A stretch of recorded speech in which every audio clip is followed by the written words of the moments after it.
Olá, boa tarde para todos vocês. Vamos lá para mais uma aula de matemática? Vamos começar hoje então nosso plano de estudo tutorado, volume 3. Vamos estar aí na semana 1. Vamos ver o que nós temos que fazer nessa semana? A atividade de hoje vai ser relacionada um pouco também à fração. Então vamos rever um pouquinho sobre esse conteúdo. Então o que é fração? Fração é uma representação de uma ou mais partes de algo que foi dividido em partes iguais. Olha o desenho que eu trouxe aqui para vocês. Nele nós temos a representação de várias frações, tá? A primeira representa o todo. Repara que ele não está dividido, ele é o inteiro. É como se fosse uma pizza toda, tá? O segundo, ele foi dividido ao meio. Então, se ele foi dividido ao meio, eu tenho duas partes iguais, que nós chamamos aí de um meio, tá? Então, eu tenho um meio mais um meio, vai ser um inteiro. O rosinha foi dividido em três partes iguais, então nós temos aí um terço. Cada partinha dessa representa um terço desse todo. O amarelo foi dividido em quatro partes iguais, então eu tenho um quarto. E o azulzinho aí foi dividido em cinco partes iguais, eu tenho a representação de um quinto. E os demais, um sexto, um sétimo, um oitavo, um nono e um décimo. Então vai ser de acordo a divisão de partes iguais da nossa figura. Uma fração, ela representa uma divisão, em que o numerador equivale ao dividendo e o denominador equivale ao divisor. Como assim? Reparem nesse número, 1-2. Nós lemos aí um meio, tá? Que representa a metade de uma figura. Então, o primeiro número, que é o número 1, ele representa o numerador da nossa fração. O número 2 é o denominador dessa fração. O número 1, ele é o dividendo e o número 2 é o divisor.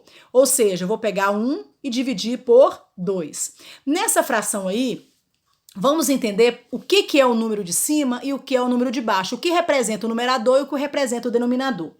O numerador representa a parte que foi utilizada. Se eu dividir algo em duas partes e perdi uma, então eu represento que um meio, uma parte foi perdida. O número de baixo, que é o denominador, ele vai denominar em quantas partes o todo foi dividido. No caso aqui, o todo foi dividido em duas partes.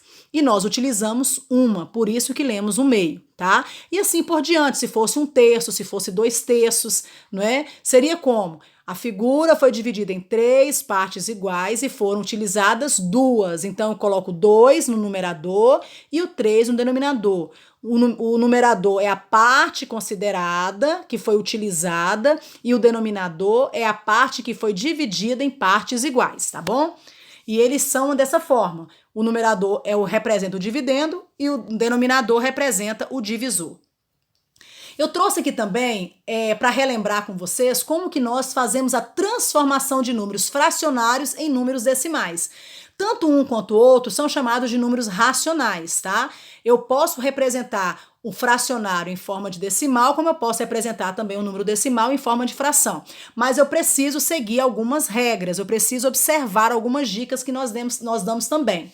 Vamos lá, na letra A nós temos 5 décimos. 5 décimos aqui está na forma fracionária. Para eu poder transformar em números decimais, basta eu observar o zero. Olha para você ver como fica fácil pensar assim. Embaixo eu tenho o número 10. Eu tenho um zero nesse número. Então eu vou ter uma casa decimal, ou seja, eu vou ter apenas um número após a vírgula. Eu vou começar com o zero, vírgula, e vou colocar apenas um número. Que número é esse? O número 5, tá? O número 800, eu tenho 2 zeros aí, tá vendo? São 2 zeros. Então, o que eu faço aqui? Significa que eu vou ter 2 números na casa decimal. Ou seja, 2 números após a vírgula. Comecei com 0, coloco outro 0 após a vírgula e coloco o número 8. Aí eu vou ter 8 centésimo. Na letra C, também eu tenho a parte centésimo aí, só que é 23 centésimos. Vamos ver como é que fica a diferença em relação à letra B? Repare que eu tenho 2 zeros, então se eu tenho 2 zeros, serão 2 números após a vírgula. Mas lá em cima eu tenho o número 23, ou seja, eu não preciso acrescentar outro zero. Eu só vou colocar mesmo o zero antes da vírgula, porque depois da vírgula eu já tenho duas casas, já tenho 2 números para ocupar as 2 casas decimais. ok? E a letra D é 6 milésimos, ou seja, o número 1000 tem 3 zeros, então eu vou precisar de 3 números após a vírgula. O zero, normal ali eu já vou colocar, porque esse número não tem parte inteira.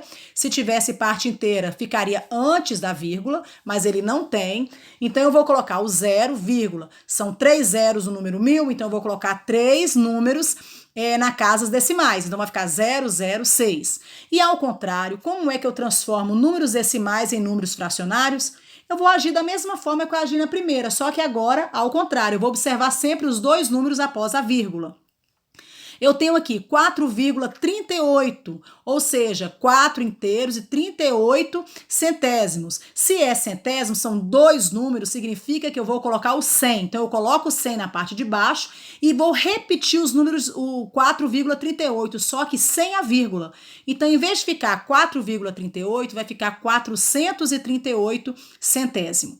O número 0,045 ou 0,45 milésimos, eu vou observar da mesma forma. Quantos números tem após a vírgula? Tem 3 números. Se tem 3 números, eu vou colocar o número 1000 no denominador, vai ficar embaixo. O denominador aí nosso é 1000. Então, eu vou pegar o número 45 e vou colocar no numerador, que é na parte de cima. Como ele tem acompanhado de 0, eu não preciso colocar esses 2 zeros, eu vou colocar só o número 45. Então, é dessa forma que nós transformamos uma fração. Vamos aqui agora entender o que temos que fazer. A nossa atividade hoje, ela está na página 15 à página 19. Então, são aí páginas 15, 16, 17, 18 e 19. Porém, nós não iremos fazer toda, tá, gente? Nós não vamos fazer toda a atividade. Eu selecionei aqui algumas, porque as atividades são grandes, então foi dividido em 2 partes. A primeira parte, nós vamos fazer, na aula de hoje, somente as questões 1, 2 e 3. Eu vou dar dando explicação do que é para fazer das questões 1, 2 e 3. Na próxima aula, que será sexta-feira, nós vamos fazer a atividade 4. Então, vamos aqui. A atividade 1 pede para vocês lerem e resolver o problema. Então, aqui nós temos um problema, vocês vão ler esse problema e vão responder essas perguntas aqui. Essas perguntas, letra A, B, C, D e E, é relacionada a essa questão aqui, tá? A questão número 1. Então, lá tá falando que Marina vai comprar algo que custa R$432. Então, ela quer fazer uma economia de R$60 por mês. Aí pergunta, depois de 3 meses, ela economizando R$60, quanto que ela vai ter? Depois de 5 meses e depois de 7 meses e assim por diante, tá? Então, é pergunta relacionada à questão 1, muito simples, tá?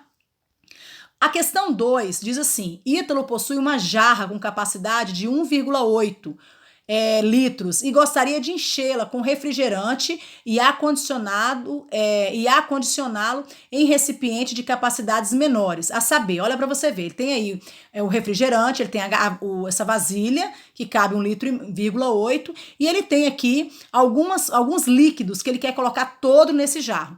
Aí nós temos a explicação, qual é a capacidade das latas, qual é a capacidade da lata menor, qual é a capacidade da garrafa maior, qual é a capacidade da garrafa menor e assim por diante. Aí vocês vão ler essa parte aqui de baixo e vai ver o que está pedindo e fazer as transformações que forem necessárias para poder responder assim a atividade. Aqui pede para utilizar no mínimo 3 diferentes maneiras de encontrar a sua resposta.